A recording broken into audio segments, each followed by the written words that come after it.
During my daughter's wedding rehearsal, I accidentally overheard her fiancé and mother-in-law plotting to humiliate her in front of all the guests, take everything away from her, and break up with her.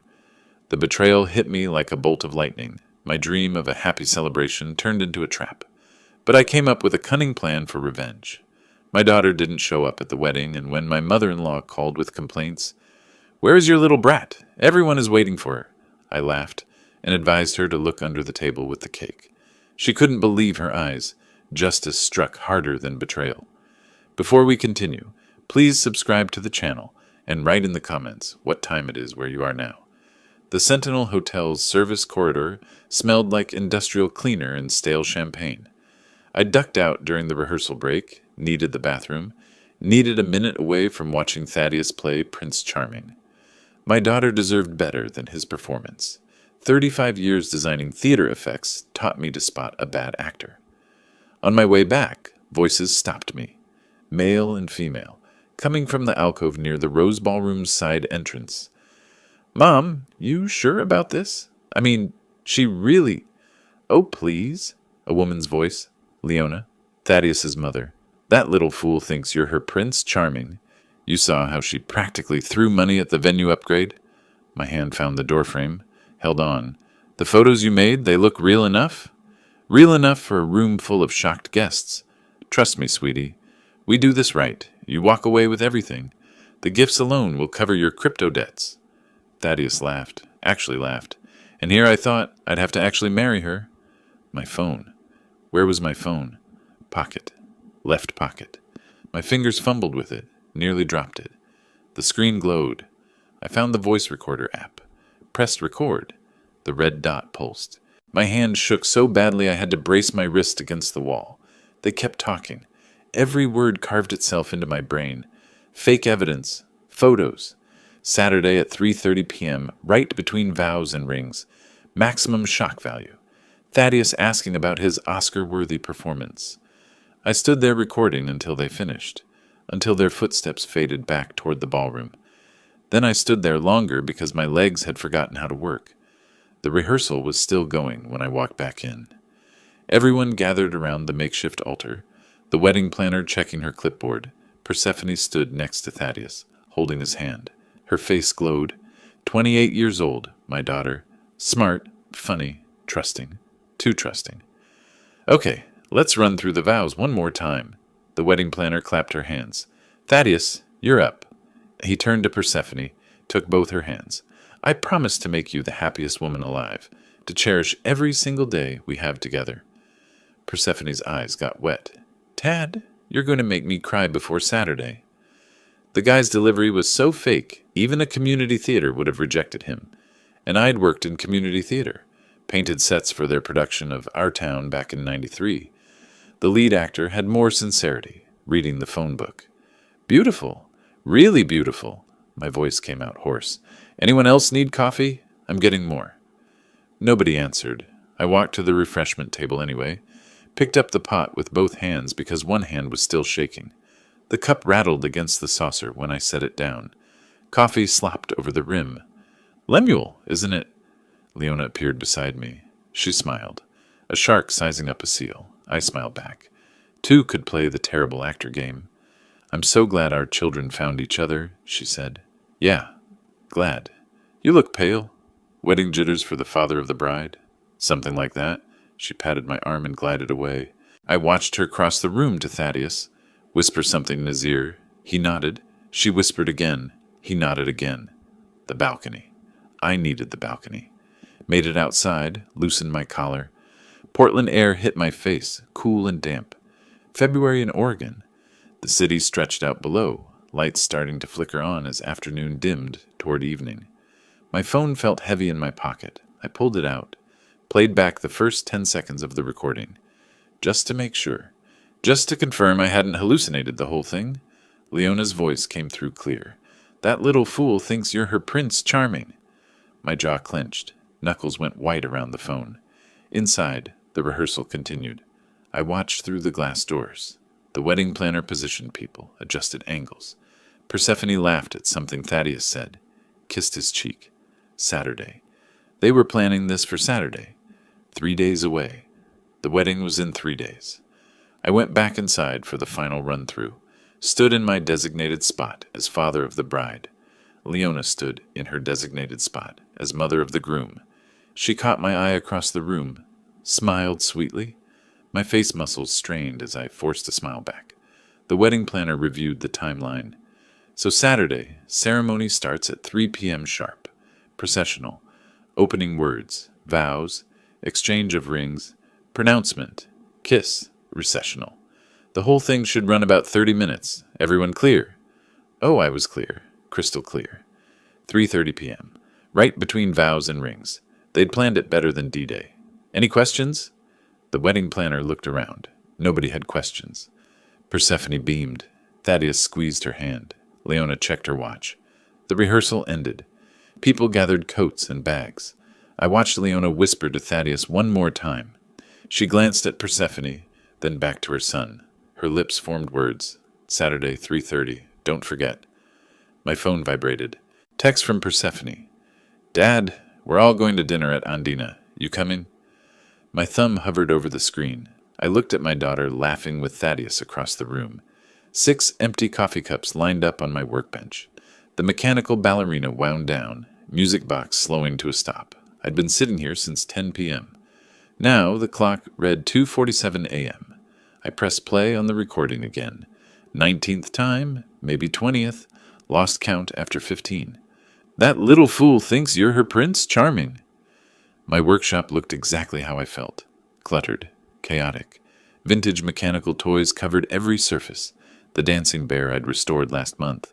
The German tin car from 1952. The Japanese robot with the walking mechanism. All of them frozen mid-motion, waiting for someone to wind them up again. I paced, window to workbench, workbench to window.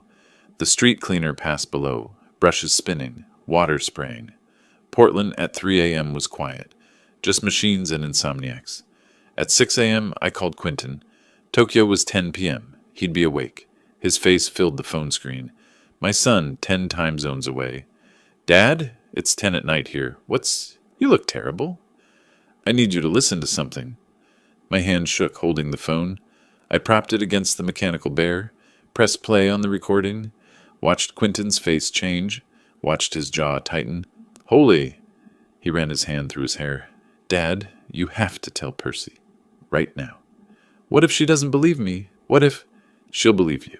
You never lied to her. Not once. Quentin leaned closer to his camera. I'm getting on a plane. No, stay there. I need you keeping clear head, not jet-lagged and emotional. Dad, trust me on this. He didn't like it. I could see him not liking it. But he nodded. I hung up. Made coffee number 7. Watched sunrise paint Portland pink and gold. Around 9 a.m., I remembered food existed. Found bagels in the freezer. Persephone liked the everything bagels. I put 4 in a paper bag. Her apartment building was 15 minutes away. I made it in 12. She opened the door in pajama pants and an oversized sweatshirt. Dad, what are you doing here so early? You look awful. Brought bagels. We need to talk. If this is about the seating chart again, I moved Aunt Carol. It's not the seating chart. Sit down. Her smile faded. You're scaring me. Her apartment was exactly what you'd expect 3 days before a wedding. Papers everywhere, color-coded binders, sample menus, fabric swatches. The wedding had taken over like an invasive species. She sat on the couch. I sat in the chair across from her. Yesterday at rehearsal, I recorded something. By accident. On my phone. Okay? I played the first 5 seconds. Thaddeus's voice. Mom, you sure about this? Just listen. I let the whole thing play. Watched my daughter's face. Watched her process each word. Her pen dropped. Rolled off the coffee table. Neither of us picked it up. When it finished, she sat there, silent. Her coffee mug slipped from her fingers, hit the carpet with a thud. Brown stains spread across the beige fibers. That can't be Tad. It is? No, he wouldn't. We've been together 3 years. 3 years, Dad. I know, sweetheart. This is some kind of... Maybe they were joking. Some sick joke? Listen to it again. Does Thaddeus sound like he's joking? She did. Listened again.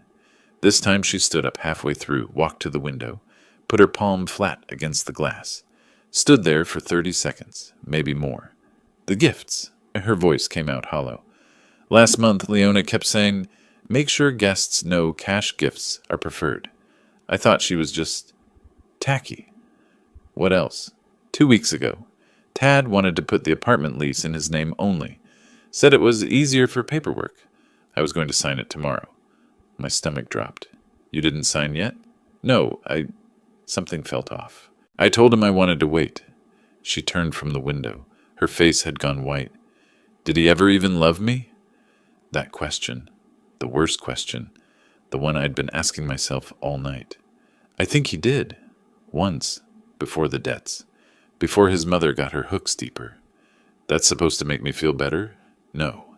It's supposed to make you understand this isn't your fault.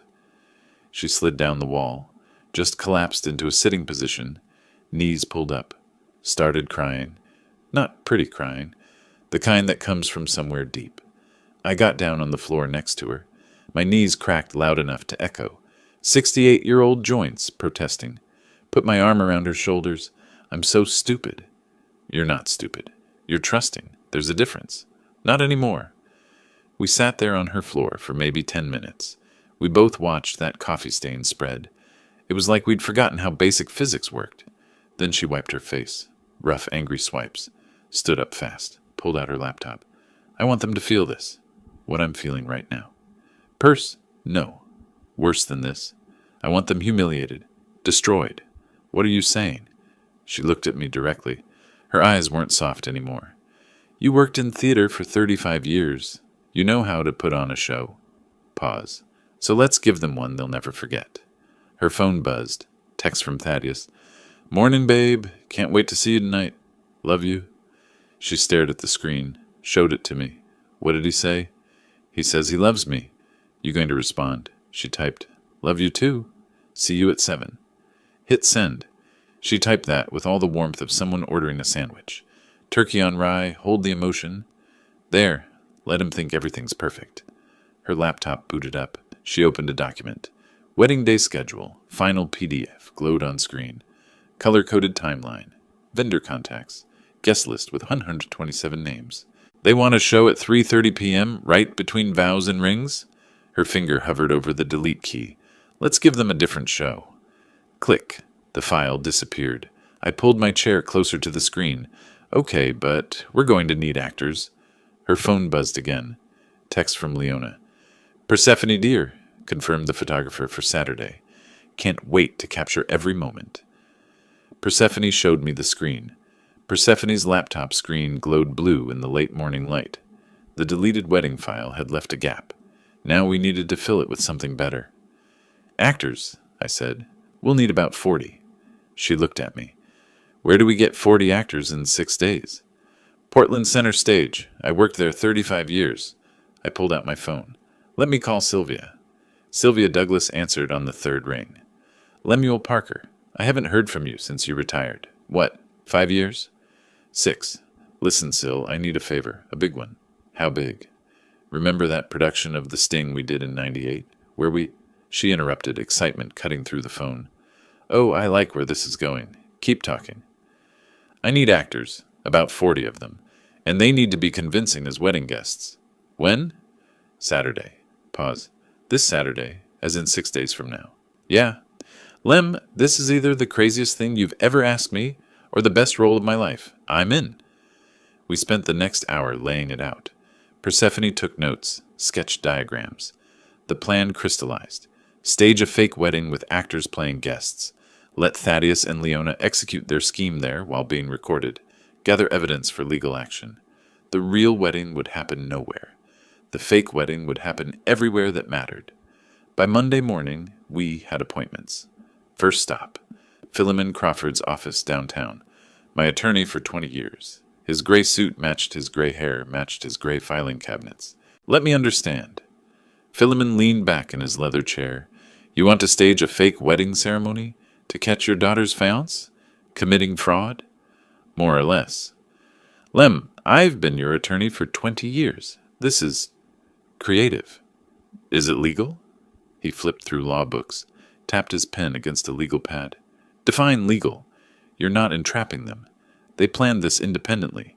You're just providing an alternative venue for their crime. So, document everything. Audio, video, witnesses. Make sure nothing you do could be construed as entrapment. And for the love of, don't let Persephone actually sign anything that day. She won't. There won't be a real ceremony. Then technically, you're staging a theatrical performance where the antagonists happen to commit actual crimes. He grinned. This is why I went to law school. Next, venue hunting.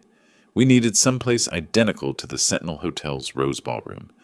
Drove across town to the Vintage Plaza Hotel on SW Broadway. The manager met us in the lobby.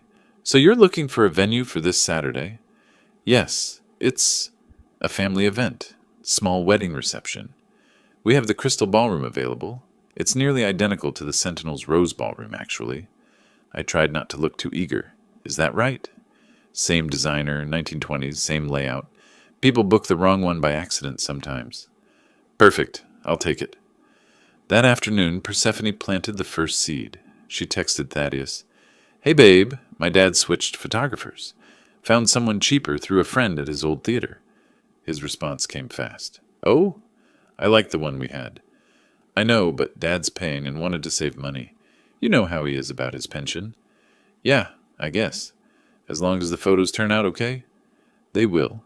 Everything's going to be perfect. Can't wait. Love you. She showed me the exchange. He took the bait. Good. Now they think they're controlling the narrative. Tuesday morning, I visited Portland Center Stage. The building smelled the same. Paint and dust and decades of stories. Sylvia met me in the prop room, pushing a vintage costume rack that barely fit through the doorway. It took 3 attempts and 2 scraped knuckles. Theater people never learned the concept of measure twice, move once, I said. She laughed. Says the man who once built a castle wall 6 inches too wide for the stage. We pulled out makeup kits, costume pieces, planning materials. She'd already called 20 actors, all available, all eager. What about money? She asked. How much per actor? 3 hours of work, professional rate, 105 each? I did the math. $4,200. My pension savings. 6 months of careful budgeting. Gone in one afternoon. Done, I said. That evening I withdrew the money. The ATM had a $1,500 daily limit. 3 transactions over 3 days. I stood in my kitchen Tuesday night, counting $100 bills like a budget crime boss. My mechanical bear collection watched judgmentally from the shelf. Then it hit me. I was pacing my workshop, reviewing venue photos, checking sight lines. 11 p.m. The mechanical ballerina wound down again. I'd forgotten to wind it back up. And suddenly my brain supplied a memory. Leona's face at the rehearsal, her hand reaching out to shake mine, her voice saying my name. I stopped, knocked over the German tin car. It crashed. Springs scattered across the workbench. Grabbed my phone with shaking hands. Called Sylvia. Syl, we have a problem. A massive problem. What happened? I'm an idiot. Leona met me at the rehearsal. We talked. She's seen my face. Oh? Oh? That's all you've got? The whole plan falls apart if she recognizes me? She paused, then laughed. Lem, you worked in special effects for 35 years. How many times did you transform actors into completely different people? That was different. That was exactly the same. Come to the theater tomorrow morning. I'll make you into someone even your own mother wouldn't recognize. You sure? Honey, I once turned a 23-year-old into a convincing 85-year-old King Lear. Trust me. I'd planned elaborate stage illusions for 35 years. The one time I forgot makeup? My own daughter's fake wedding. Brilliant. Wednesday morning, Sylvia sat me in the makeup chair at Portland Center Stage, studied my face with professional intensity, started sketching transformation ideas on a notepad. We'll give you a prosthetic nose, she said. Different eyebrows. Age spots. I'm 68. I already have age spots. More age spots. Different pattern. Gray wig, slightly different posture. She circled my face with her finger. By the time I'm done, you'll be a completely different person. Wednesday afternoon brought unexpected intelligence. Persephone accidentally pocket-dialed Thaddeus while he was with Leona. Her phone sat on the table between us. We listened. Leona's voice. You look exhausted, sweetheart. Thaddeus. Couldn't sleep. I keep thinking about... Mom, what if something goes wrong? Nothing will go wrong. I've done this before. That's what worries me. What if someone remembers? What if... Leona's voice sharpened. Your father left us with nothing. Nothing. You think I wanted to do this? I was a respected notary. I had dignity. Thaddeus quiet. I know. Leona softer. This is our way back. One more time and we're clear. Your debt's gone, my retirement funded. Then we're done. Promise? Promise. Persephone ended the call, looked at me. She lost her license. Previous fraud, probably. And her husband left her broke? I said. They're desperate people making terrible choices. Does that make it better? No, but it makes them human. Wednesday night, 9:47 p.m. Thaddeus texted Persephone. Babe, Mom's asking if she can bring a friend to the ceremony, a notary, to witness the signatures. You know, just in case we need documents certified. Persephone read it aloud. They're bringing a notary to the wedding. For what? Marriage certificates are filed by the officiant, unless you're planning to have documents signed right there. Divorce papers. She typed back. Sure, the more the merrier. They're not even pretending anymore, I said. Her phone lit up again. Text from Sylvia. Got our bride, Lottie Reed. 68, retired actress. She's perfect. Wait till you see her. Attached photo showed a woman with similar build and coloring to Persephone. I showed her the screen. That's... wow. Thursday we start rehearsals. Friday we do a full run-through. Saturday, I trailed off. Persephone finished. Saturday they get their show. Her phone buzzed again. Thaddeus. Can't wait to make you my wife. 3 more days. She stared at the message. Didn't respond. Just turned the phone face down on the table. Thursday morning, 9 a.m. Portland Center Stage's rehearsal hall, filled with 40 strangers who'd become family by Saturday. Lottie Reed stood center stage, tablet in hand, watching videos of Persephone. She pressed pause. Rewound. Pressed pause again. She touches her collarbone when she's nervous. See? Right there. Sylvia nodded. Good catch. And she laughs slightly before the joke lands, like she's already anticipating it. I watched from the director's chair. You've been studying her for 8 hours. Honey, I played Blanche Dubois for 6 months. This is a masterclass in character work. Across the room, an actor playing Uncle Raymond raised his hand. So I'm supposed to have a boat? I checked my notes. 22-foot fishing boat. You take it out on the Columbia River. What kind?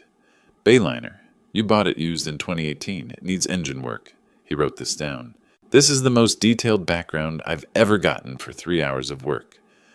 Watching 40 actors quiz each other on fictional family drama was like a very weird improv class. They sat in folding chairs with index cards, testing each other. What's Aunt Rose's cat's name? Mr. Whiskers. Wrong.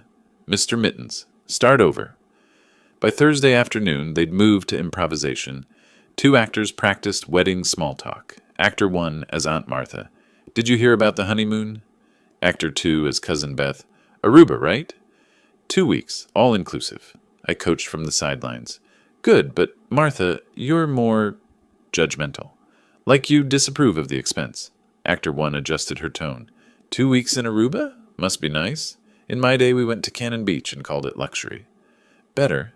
That's Martha. Lottie approached during a break. You know these people well? Every family gathering for 32 years. Thursday midnight, I returned to Vintage Plaza Hotel with a ladder and equipment bag. The security guard found me on my 3rd camera installation. Sir, what are you doing? I nearly fell off the ladder.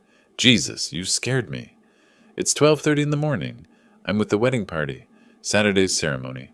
Setting up some surprise video elements. He shined his flashlight on my face. Video elements. I climbed down, showed him the rental contract. I rented the ballroom. See?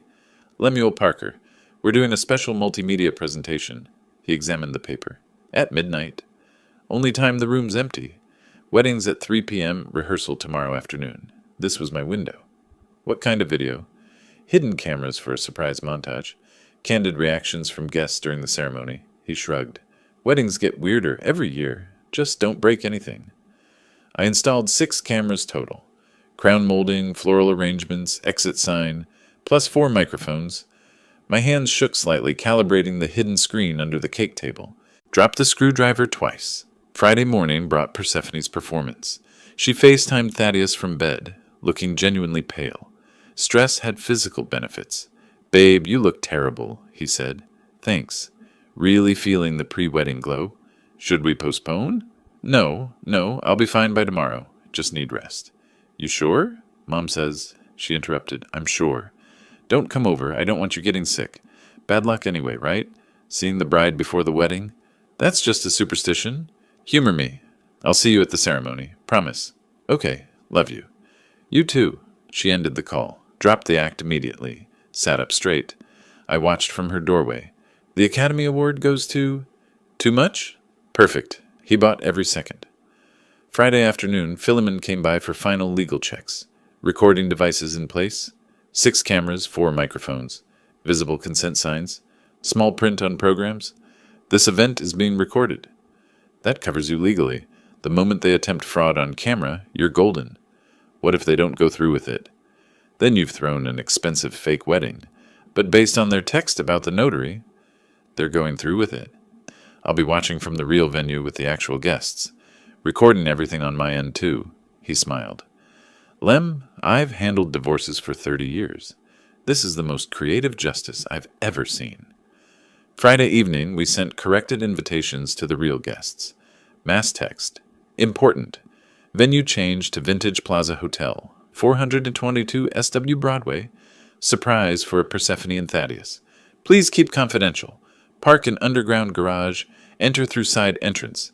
Ceremony 3 p.m. My actual Aunt Martha texted back immediately. "What's going on? Why the change?" "Long story. Trust me. It's important. Please don't mention to the bride or groom." "This is very strange, Lemuel." "I know. Please trust me." "Fine. But you owe me an explanation." Saturday morning, 7 a.m. Sylvia transformed me in the makeup chair. 90 minutes of prosthetics, age spots on top of age spots, new eyebrows, gray wig. She gave me age spots. Age spots! I'm 68. I already have age spots. Now I had age spots on top of age spots. I looked like a spotted frog. I stared in the mirror, didn't recognize myself. "Perfect," Sylvia said. By noon, actors assembled at Vintage Plaza. I checked names with a clipboard like military roll call, 39 of 40. Everyone accounted for except... My phone buzzed. 1:07 p.m. Text from Sylvia. "Lem, problem.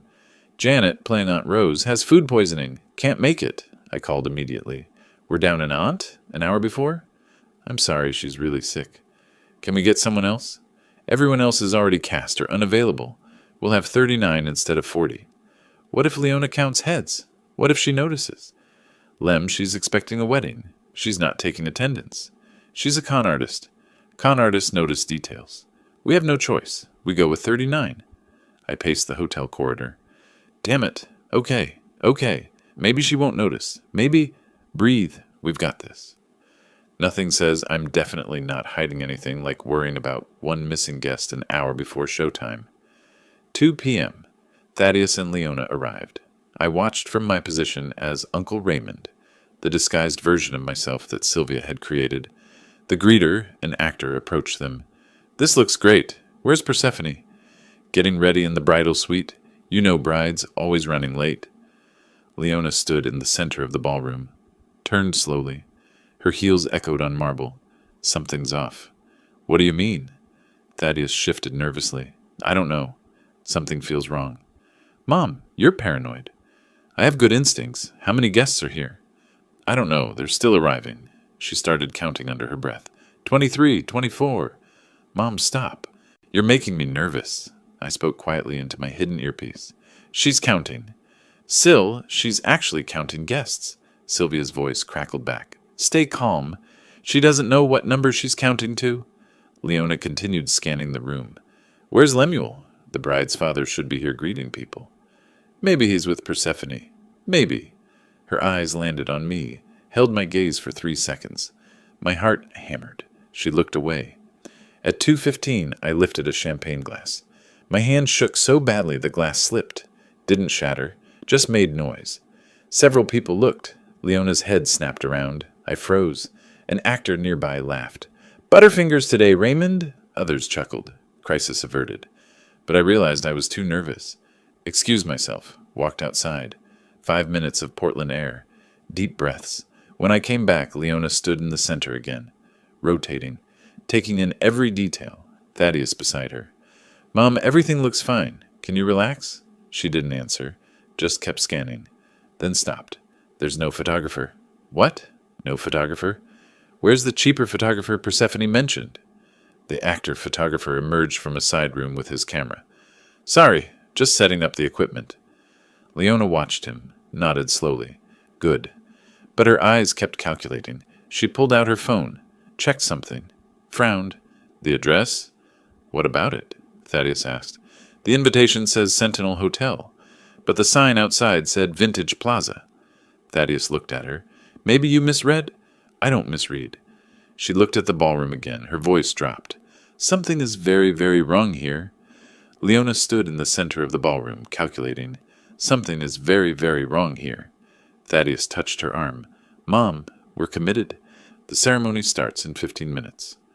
She looked at him, looked at the room, looked at the photographer adjusting his equipment, made a decision. We proceed, she said, but I'm watching. I sat in the back row, disguised as Uncle Raymond, tablet hidden inside my program. 6 camera feeds glowed on the screen, every angle covered, audio clear. My hands gripped the tablet so hard my knuckles went white beneath the age spots Sylvia had painted on. 2:50 p.m., the ceremony began. Music started.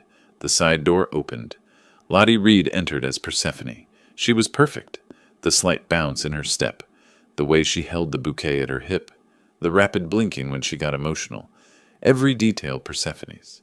Every movement studied for 3 days and performed flawlessly. The actor guests turned, smiled. Aunt Martha dabbed her eyes with a tissue. Uncle Raymond stood straighter. Bridesmaid adjusted her own bouquet. Thaddeus watched his bride approach. Something crossed his face. Confusion. He leaned close during the opening prayer, whispered in her ear, You seem different today. Lottie touched his face, smiled. It's happiness, darling. Pure happiness. No, it's something else. Your perfume? Oh, I changed it. Wanted something special for today. Your voice sounds, the officiant interrupted, and now the couple has prepared their own vows. Thaddeus shook his head slightly, refocused. Right. Sorry. The ceremony proceeded. Readings by actor guests. Thaddeus's vows. Lottie's responses perfectly mimicking Persephone's cadence. I watched the tablet. All 6 cameras recording. No technical failures. No missed audio. 3:28 p.m. Leona checked her watch. 2 minutes. Her hand trembled as she touched the envelope in her purse. She glanced at Thaddeus. He was watching his bride with something that might have been real emotion. For a moment, Leona's expression flickered. Doubt. Guilt. Something human. She closed her eyes, took a breath, opened them. The doubt was gone. 3:30 p.m. exactly. Leona stood. Stop. I'm sorry, but I cannot stay silent. The officiant looked up. Ma'am, please. My son deserves to know the truth before he makes the biggest mistake of his life. Thaddeus turned, false surprise painted on his face. Mom? What are you? Leona held up the envelope, pulled out photos. Even from the back row, I could see they were garbage. Wrong lighting, pixelated edges. A middle school art fair would have rejected them. I have proof that this woman, this liar, has been unfaithful. The actor guests performed beautifully. Gasps, whispers, heads turning. Aunt Martha clutched her pearls so theatrically I made a mental note to hire her again. Woman had commitment. Oh my goodness! I can't believe it! Poor Thaddeus. Lottie's distress was Oscar-worthy. Real tears courtesy of menthol. What? No, those aren't real. Leona advanced on her. These photos don't lie, sweetheart. You thought you could fool my boy?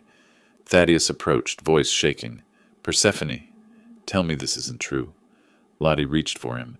Tad, please. I don't know what she's talking about.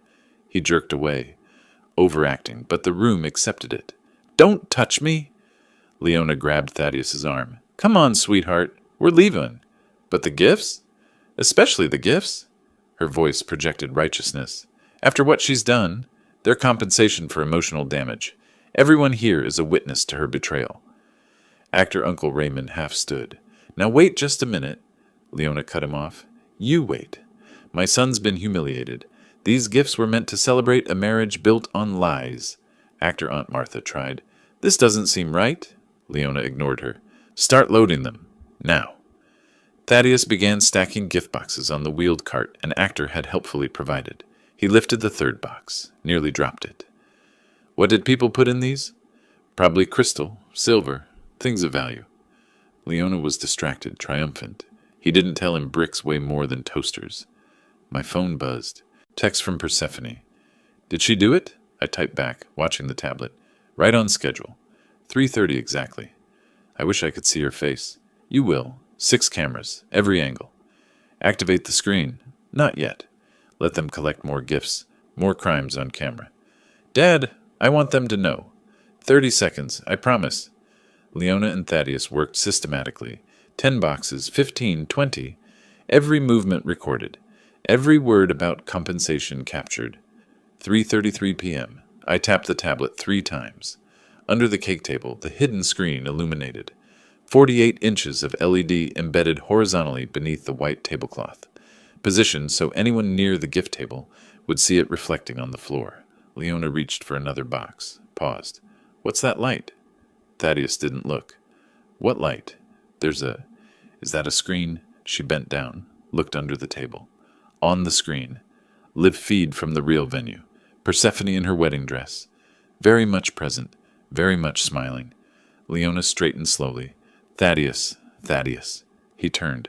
What? She pointed. Look! Under! The table. Thaddeus crouched by the cake table, stared at the screen. Persephone waved at the camera. Her lips moved. He read them. Hi, Tad. Behind her, the real Aunt Martha appeared. Waved, then real Uncle Raymond. More real guests. All waving. All very much not in this ballroom. Thaddeus stood slowly, turned to face the room, really looked at the guests for the first time. That woman in the 3rd row, he'd never seen her before in his life. That uncle in the back, different nose, different everything. He grabbed Leona's arm. Mom? His voice cracked. Mom, these aren't the real guests. Leona scanned faces, her expression shifted. Triumph to confusion to dawning horror. What? The bride, Lottie, watched them with an amused smile. She reached up, touched her hair, gripped the wig at the hairline, and pulled. The wig came off smoothly, gray hair styled differently beneath. Lottie took a theatrical bow. Thank you for the applause. On the hidden screen, Persephone leaned toward the camera. Hi, Leona. Surprise! Leona stared. What is this? What's happening? Remember your plan? Persephone's voice came through speakers I'd hidden in the floral arrangements. Humiliate me at 3:30? Take the gifts? File for divorce Monday? Really creative. Unfortunately for you, I heard about it last Saturday. I appeared on screen next to Persephone.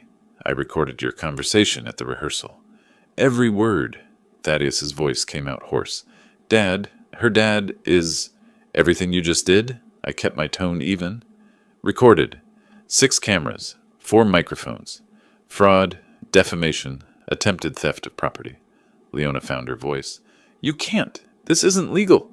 Philemon appeared on screen. Attorney Philemon Crawford. Actually, it's perfectly legal. You planned a crime independently. We simply provided an alternative venue for you to commit it while being documented. Around the room, the unmasking began. Actor Aunt Martha removed her wig. Sorry, honey. Theater Vertigo player. This was fun, though. Actor Uncle Raymond peeled off his beard. Portland Center Stage. Lem's an old friend. 40 people removing disguises at once looked like the world's weirdest flash mob. Uncle Raymond's beard came off and revealed a woman. That was entertainment. Lottie stepped forward, still in the wedding dress but wigless. Lottie Reed, I've played Blanche Dubois, Lady Macbeth, and now your victim. This was the best role. Leona backed away. You're all actors? Sylvia emerged from a side room with her production clipboard. Every single one. Well, except the real Persephone. She's 6 blocks away. Thaddeus turned to his mother, voice breaking. Mom, they played us. They completely played us. This is entrapment. Entrapment! I walked down the center aisle. Actors stepped aside. I wiped the last makeup off with a cloth. Let my real face show. Entrapment requires law enforcement to induce you to commit a crime you weren't already planning. You planned this last week. I recorded it. You just executed your plan exactly as discussed. You can't prove anything. I held up my phone. 6 cameras. Audio recorded from the moment you entered. Would you like to hear the part where you said these gifts are ours as compensation? Leona grabbed Thaddeus's arm. Don't say anything, not a word. We're leaving. Detective Rogers is probably waiting at the exits by now. She dragged him toward the side exit. Come on. Mom, maybe we should... No, we're leaving. Now. She pushed the door. It opened before she reached it. Detective Tom Rogers stepped through. Plain clothes, badge on his belt. 2 uniformed officers behind him. Leona Morgan? She froze. Who are you? He showed his badge. Detective Tom Rogers, Portland PD. We need to talk about what just happened here. I'm not saying anything without my attorney. That's your right. But we have video evidence of attempted fraud, defamation, and theft. Multiple witnesses. You might want to cooperate. Thaddeus suddenly pulled away from his mother. I'll cooperate. I'll tell you everything. Leona grabbed his arm. Thaddeus, shut up. He wrenched free. No, Mom, I'm done. This is insane. At the police station, 4 p.m. Rogers sat across from Leona in the interrogation room. Thaddeus had been taken to a separate room immediately. You have the right to remain silent. After Miranda rights, Leona spoke. I want my lawyer. I'm not saying anything. Fair enough. While we wait for your attorney, let me show you something interesting. Rogers slid a tablet across the table. Case file open. 2019. Bend, Oregon. A woman named Leona Morgan, that's you, was investigated for a similar scheme. Wedding fraud. Charges were dropped due to insufficient evidence. Leona's face went pale. That case was dismissed. Because the victim didn't want to press charges. Embarrassed? Sound familiar? He swiped to another file. 2017. Eugene. Another wedding situation. Patterns becoming clear. I want my lawyer. He's on his way. But here's the thing, Ms. Morgan. This time we have video. Crystal clear. 6 angles. Audio. You planned it, you said it out loud, and you tried to execute it. This time there's no getting out. Leona tried to smash the screen when Rogers first showed it to her. She brought her purse down hard. It bounced off. Screen didn't crack. I'd used the same material we built breakaway props from. Irony tasted sweet. Her phone buzzed. Text exchange with her attorney that Rogers photographed. Leona. They have video. Everything. Attorney. How much video? Leona. All of it. The whole ceremony. Me accusing her, taking the gifts. Everything. Attorney. That's problematic. Leona. Fix this. Attorney. Leona. If they have what you're describing, there's nothing to fix. We're looking at plea bargains, not dismissal. In the separate room, Thaddeus sang like a canary at a bird convention. I almost felt bad. Almost. It was my mom's idea. All of it. Head in his hands. Words tumbling. The fake evidence. The plan to humiliate Persephone. Take the gifts. File for divorce. She said it would solve my debt problems. $87,000. Crypto investments went bad. So you agreed to commit fraud to cover gambling debts? They weren't gambling. They were investments. I don't know what I thought. Did you know your mother had done this before? Thaddeus looked up. What? She has a history. At least 2 similar schemes we know about. Oh my God. She said this was one time. Get clear and stop. She promised. Sounds like she lied to you too. 4:10 p.m. Holding room. Leona alone before her attorney arrived. She sat on the metal bench. Expensive suit wrinkled. Her hands shook. Not fear at first. Rage. Then something else. She opened her phone. Scrolled to a photo. Younger her in a notary office. Professional headshot. Proud smile. Date. 2018. She stared at it. The person she was before everything fell apart. Closed her eyes. For just a moment, her face crumpled. Not crying, but close. Genuine grief for who she used to be. Then hardened again. Closed the phone. But the moment showed everything. She knew. She'd destroyed herself. Became the thing she once would have condemned. 4:14 p.m. Detective Rogers left her alone in the interrogation room. Through the one-way mirror, I stood watching with Persephone and Rogers. Persephone saw Leona for the first time since the rehearsal. Leona sat perfectly still, staring at the metal table. Then she looked up, directly at the mirror, couldn't see through it, but seemed to know we were there. She mouthed something. Rogers asked, "What did she say?" I read her lips twice to be sure. "This isn't over." Persephone laughed, sharp, cold. "Yes, it is." Roger's phone buzzed. He checked it, expression changing. Folks, we just got a call from a woman in Bend. She saw the news coverage. Apparently there's already media outside. She says Leona did the same thing to her daughter in 2019. She wants to file charges now." He looked at me. "How many others do you think there are?" I watched Leona through the glass. "Let's find out." Monday evening, my workshop. The news played on the TV mounted above my workbench. In an unprecedented case, a 68-year-old theatrical retiree orchestrated an elaborate sting operation to catch his daughter's fiancé, and future mother-in-law attempting wedding fraud. I looked at my cat on the windowsill. Unprecedented, like nobody's ever been fed up with con artists before. They called me a theatrical retiree, like I retired from being theatrical. I was in special effects. I blew stuff up and made fake blood. Hardly Hamlet. The reporter continued. Lemuel Parker, a retired special effects designer from Portland Center Stage, hired 40 actors to stage a fake wedding ceremony. My phone buzzed. Text from Sylvia. "You're famous? Drinks to celebrate?" I typed back, "Maybe. Feel weird about it." "Why? You won." I didn't respond. Across the room, my mechanical toys sat silent. I hadn't wound them since Thursday. The ballerina, the bear, the German car, all frozen mid-motion. Tuesday morning, Detective Rogers called. "Lem, you sitting down?" "That's never good news. What happened?" "A woman named Patricia Thornton just walked into the Bend Police Department. Says Leona Morgan did the exact same thing to her daughter in 2019. "I know. You mentioned that Saturday." "Right, but here's the thing. She's ready to press charges now. Seeing your case on the news gave her courage. And Lem? I think there might be more." "More victims?" "We're checking records in Eugene, Salem, even Vancouver, Washington. This woman's been busy." By Wednesday, 3 more women had come forward. I sat behind the one-way glass at the police station, watching them give statements, all telling similar stories. Wedding schemes, fake evidence, theft, crying, angry, relieved. One woman from Eugene, 2017, one from Salem, 2020, Patricia's daughter from Bend, 2019, plus Persephone. 4 separate incidents over 6 years.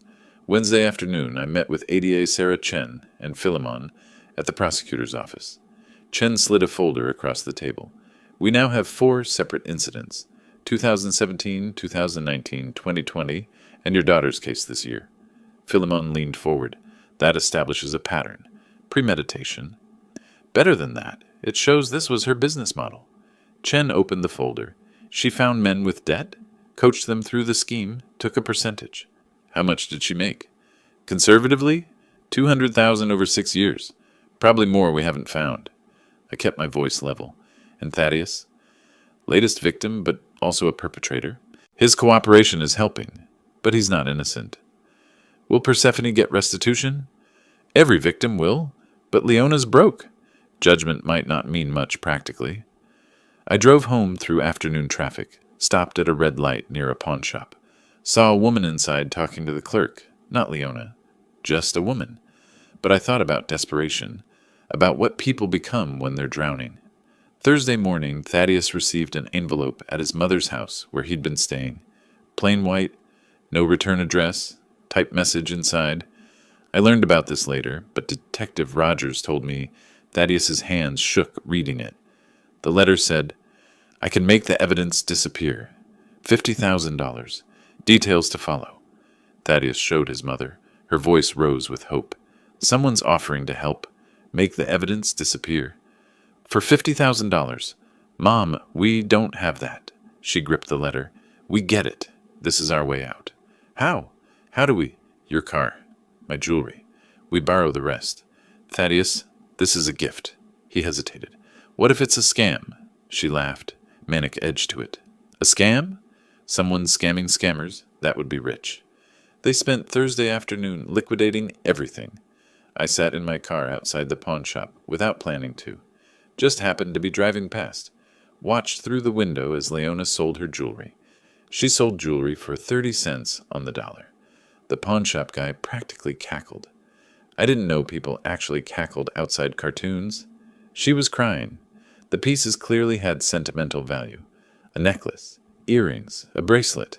I thought about calling it off, warning her about the trap. Didn't.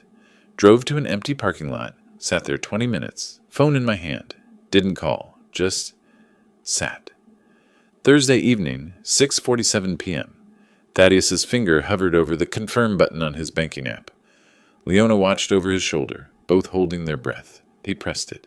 $50,000. Gone. They fell for anonymous helper will make evidence disappear for cash. I've seen better plots in community theater murder mysteries. Friday morning, Detective Rogers called. Sounded triumphant. They did it. Transferred the full amount at 6:47 p.m. yesterday. The prosecutor's test? Yep. We now have them on attempted witness tampering. That's a separate felony. I didn't sound happy. Good. You don't sound thrilled. They're idiots. They fell for the most obvious trap. That's kind of the point. I know. Just, they're so desperate they can't even see straight. Lem, they were going to destroy your daughter's life. Remember that. I remember.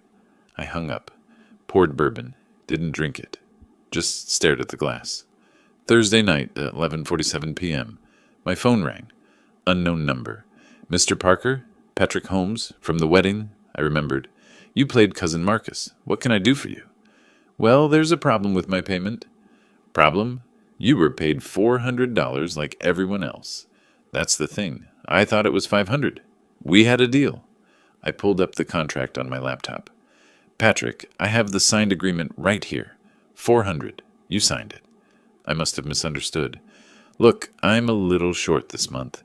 If you can't cover the extra $500. If I can't? Long pause. I'd hate for the defense to find out the wedding was staged with paid actors. Might complicate your case. Ice in my voice. Are you threatening me? I'm just saying, $500 would help me keep quiet. Otherwise, I might need to talk to someone about what really happened. Give me a day. 24 hours, then I call Leona's lawyer. I dropped my coffee mug, didn't break, rolled under the table, pressed the phone hard against my ear. 2:17 a.m., couldn't sleep, called Philemon. We have a problem, a massive problem. He answered groggy. Lem? It's 2 in the morning. Patrick Holmes, one of the actors. He's blackmailing me. Says he'll tell the defense everything unless I pay him. Suddenly alert. How much? $500. But it's not about the money, if he testifies that we staged it with paid actors.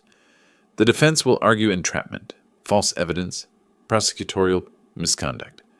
It could destroy the whole case. Pause. Or it could be exactly what we need. What? Let him go to the defense. Don't stop him. Are you insane? Trust me, this could work in our favor. How? How could this possibly? Let me make a call. Don't pay him. Let him make his move. I paced my workshop until dawn. All my mechanical toys sat silent around me. Dead batteries, unwound springs. The place felt like a graveyard. Sylvia stopped by Friday morning, looked around. You okay? Place feels dead. I couldn't explain why I'd let everything run down. Friday morning, 9:30 a.m. Patrick walked into defense attorney Marcus Webb's office. I sat in my car outside, watching, gripping the steering wheel, considered going in, stopping it, didn't. Inside, Patrick sat across from Webb. Mr. Holmes, you said you have information about the wedding ceremony? Yeah, the whole thing was fake. Staged, paid actors. Webb leaned forward. Explain. Lemuel Parker hired 40 of us. Portland theater people. 400 each. We memorized names, played fake guests. Even the bride was an actress. Webb wrote frantically. This could invalidate the entire case. Evidence obtained through fraud. I know, right? Thought you should know. Why are you coming forward? Patrick shrugged. Parker underpaid me. 500 short. I'm a little bitter. We can potentially compensate you for your time if you testify. Patrick smiled. He played bitter, underpaid actor so well I actually believed him. Should have given him 500. He earned it. That would be great. Oh, one more thing I should mention. Yes? I've been working with the prosecutor's office as an informant. This entire conversation is being recorded. Webb's pen froze mid-note. Friday afternoon, 2 p.m. Philemon's office. I didn't sit. Paced between filing cabinets, bookshelf, window. Couldn't be still. Patrick was working for you. The whole time. Philemon sat calmly. For the prosecution, technically. But yes. You didn't tell me. No. Why the hell not? Because your reaction needed to be genuine. If you'd known Patrick was faking, your panic wouldn't have been authentic. Authentic? I didn't sleep for 2 days. I thought the whole case was collapsing. I know. I'm sorry. But it worked. I stopped pacing. Faced him. What else haven't you told me? Nothing else.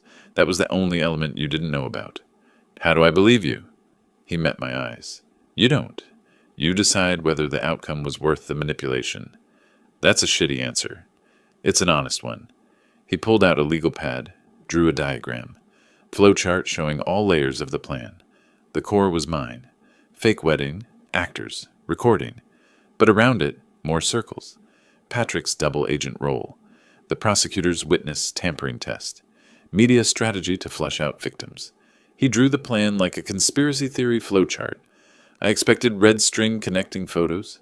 Very beautiful mind, except with more felonies.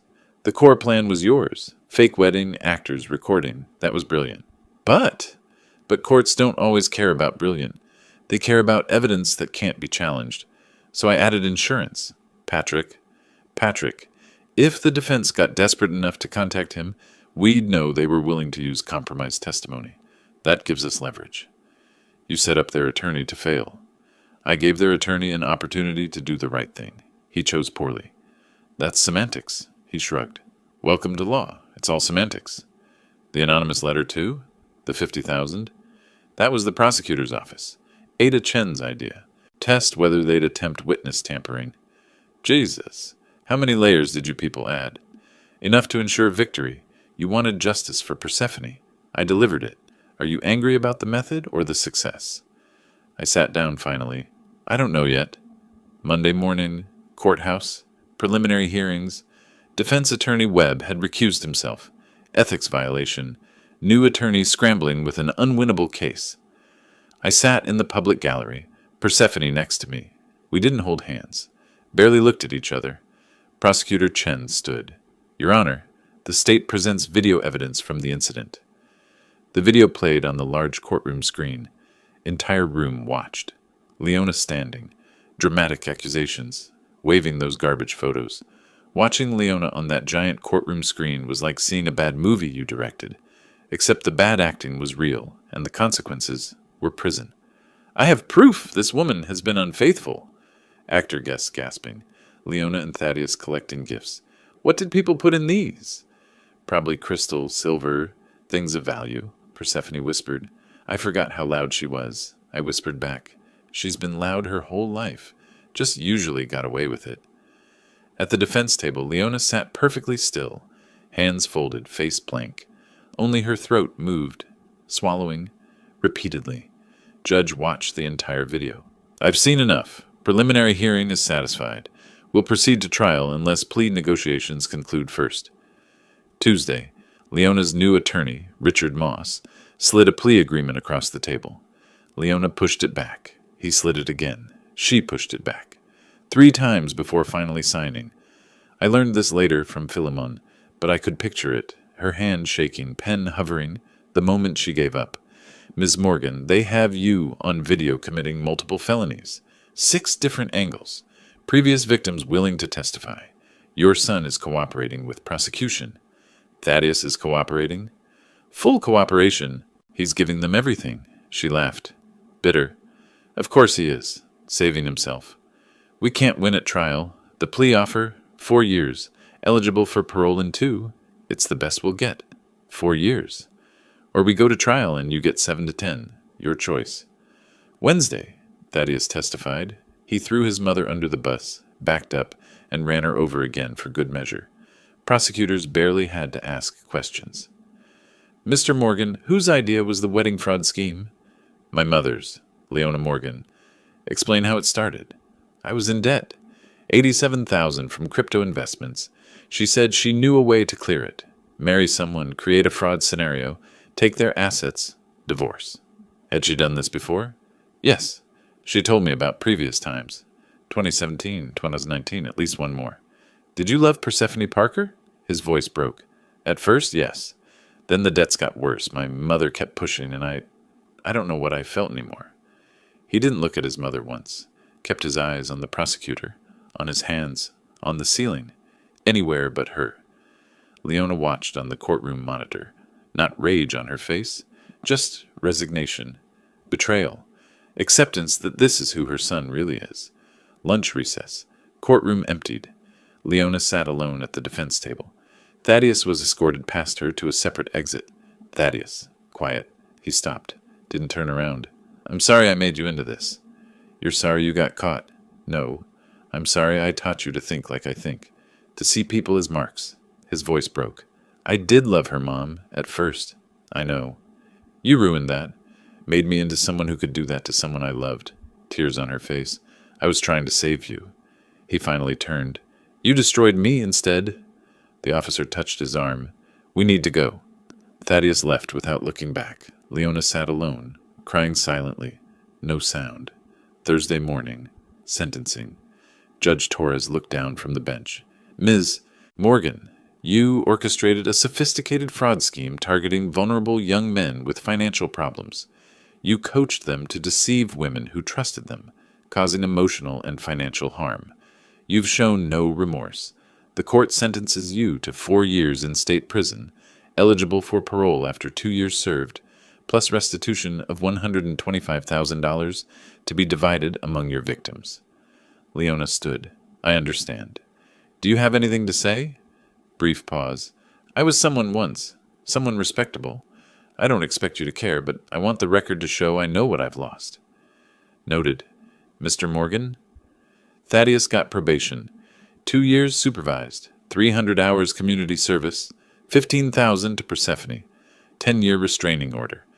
Leona was escorted out, in handcuffs. She passed me in the aisle. Our eyes met for 3 seconds. No words. She looked at me, not with hatred, with something worse. Understanding.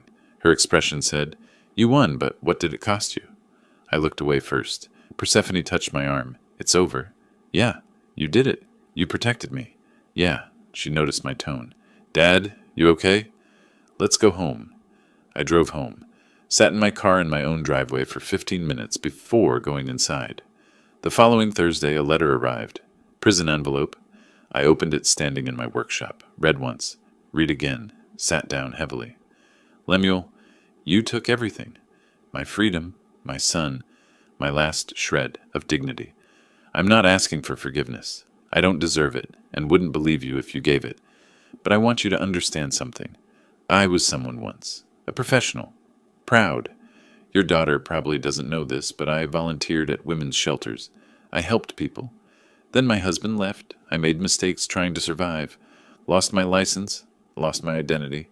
I became what I fought against. You did the right thing stopping me. Your daughter is lucky to have a father who protects her so completely.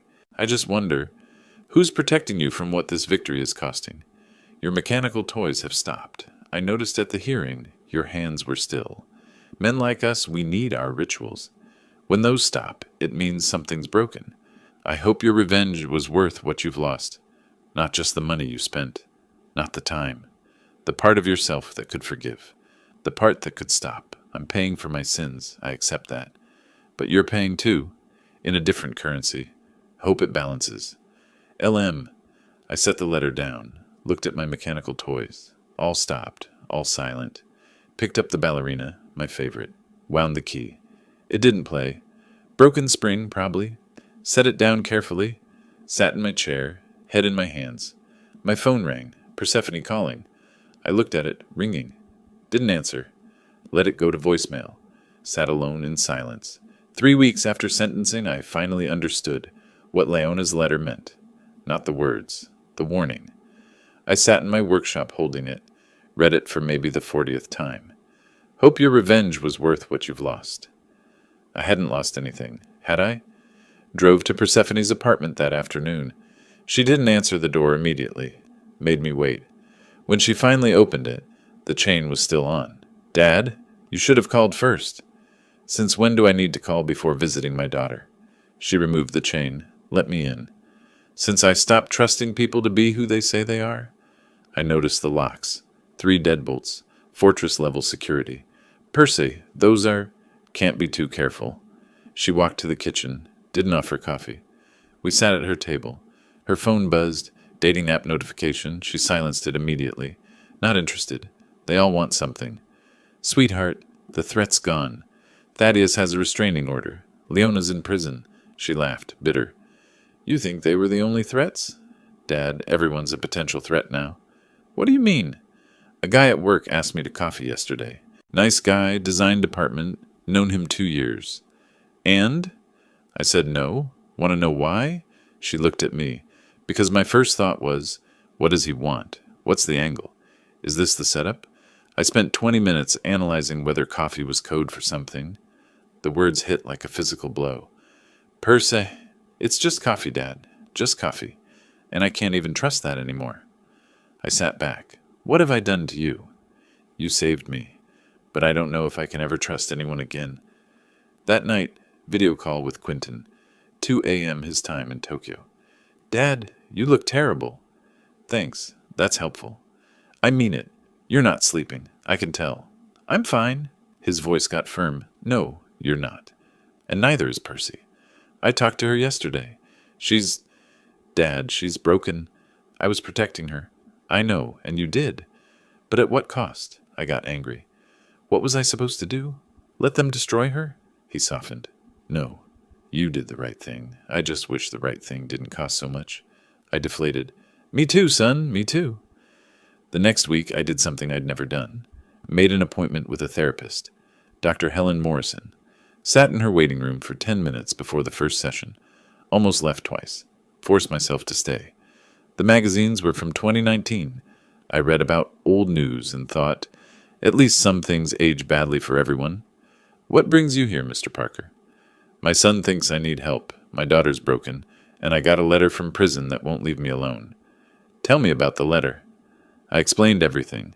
The fake wedding, the sting, the trial, Leona's letter about costs. She listened, then asked, Do you regret what you did? I don't know. I did what I had to do. But was it worth it? What if you'd done nothing? Long pause. She would have been destroyed, married him, lost everything, been publicly humiliated.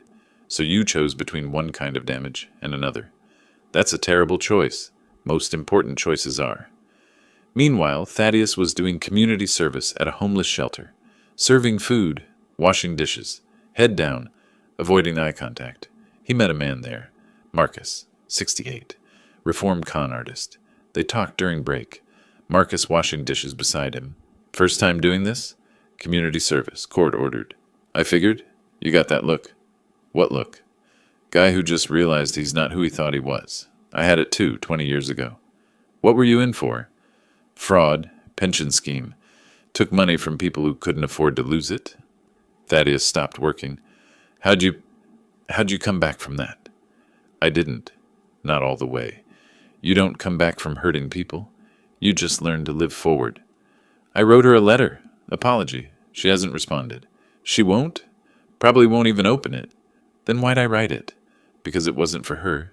It was for you, admitting what you did out loud. Persephone had received that letter. It sat on her kitchen counter for days. Unopened, she circled it like it might explode. When I visited again, I saw it. That from Thaddeus? Yeah. You gonna open it? I don't know.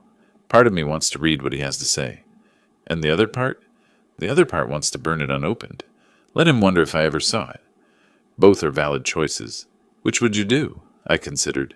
I'd probably read it. Then burn it. But that's me. Small smile. That sounds about right. 6 weeks after sentencing, I found a therapy group for fraud victims, people who'd been through what Persephone experienced. I found something. Group for people who've been through what you went through.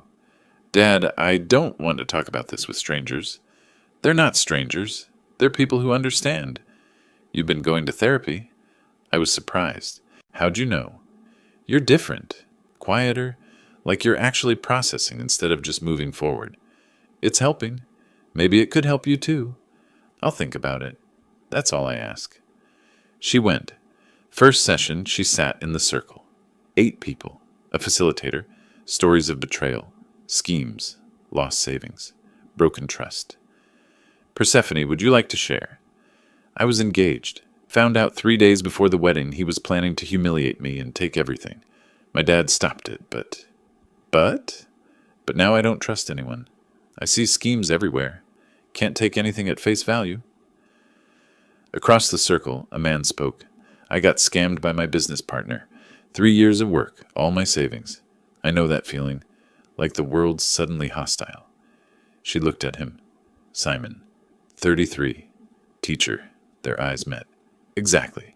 How do you move past it? I'm not sure you do. But being here helps. Knowing others get it. Small nod. Yeah, it does help. 3 months after the trial, Persephone called. Her voice sounded different. Lighter. Dad, you busy? I was in my workshop, repairing the mechanical ballerina.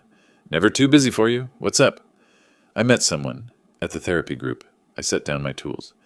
Oh? His name's Simon. He's a teacher. He got scammed by his business partner a few years ago. And we've been talking. After sessions, then coffee, then dinner. Dad, it's been 3 months, and I think I might be able to trust again. Emotion caught in my throat. Sweetheart, that's wonderful. I want you to meet him. Dinner this weekend? I'd love that. Dad? Yeah? Thank you for the therapy group, for not giving up on me. Never. I'd never give up on you. Saturday evening, October. 6 months since the fake wedding that changed everything. I stood in my workshop before leaving. All the mechanical toys worked again. The bear, the German car, the dancing robot. Months of patient repair. Each one a small victory over breaking. Only the ballerina remained. I'd saved her for last. Drove to Persephone's new apartment. Nicer neighborhood. Fresh start. Noticed she only had 2 locks now. Progress. She opened the door, smiling. Dad, come in. Simon's here. He stood immediately. Firm handshake. Direct eye contact. Nervous, but not hiding it. Mr. Parker, it's really good to finally meet you. Percy has told me a lot about you. All good, I hope. Honestly, some scary parts too, but I respect what you did for her. I studied him. What did I do? Protected her when it mattered, even when it cost you. Persephone called from the kitchen. Simon, don't let him intimidate you. He smiled nervously. Too late, but that's okay. Dinner was home-cooked. Table set nicely. Conversation flowed. Simon talked about his elementary school students. 3rd graders learning fractions. The joy and frustration of teaching. Then, out of nowhere, Mr. Parker, I know what you've been through. What Percy has been through. She told you? Everything. And I want you to know. I'm not like that. I'm not here to hurt her. How do I know that? He got completely serious. If you want, I'll take a polygraph test. Right now. I'll answer any question you have. I've got nothing to hide. I paused, fork halfway to my mouth. Stared at him. You're serious. Completely. The kid offered to take a polygraph at dinner. I almost asked if he wanted to provide a blood sample too. Then I realized he was monumentally serious. I laughed. First genuine laugh in months. Started as a chuckle. Built to real laughter. Years of tension releasing. You're either the biggest fool I've ever met or the most honest man. I'm choosing to believe the second one. He relaxed. Thank you. I'll take that. Persephone smiled at both of us. See? I told you you'd like him.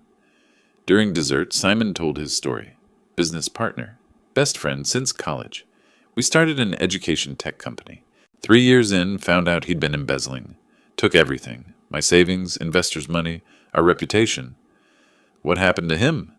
Prison. 2 years. Out now, last I heard. You ever talk to him after? He shook his head. No. Some bridges don't need rebuilding. But it taught me something, how to spot genuine people. That's why I knew Percy was real. She reached for his hand. We're both learning to trust again. My phone buzzed. Text from Philemon. Leona released early for good behavior. 2 years served of 4. Moving to Florida to live with sister. Won't be back. I read it. Set the phone down. What is it? Persephone asked. Leona. Released early. Good behavior. Moving to Florida. How do you feel about that? I considered. Tired. Just tired. She's someone else's problem now, or maybe no one's. Maybe she'll actually change. Simon watched me. You don't sound angry.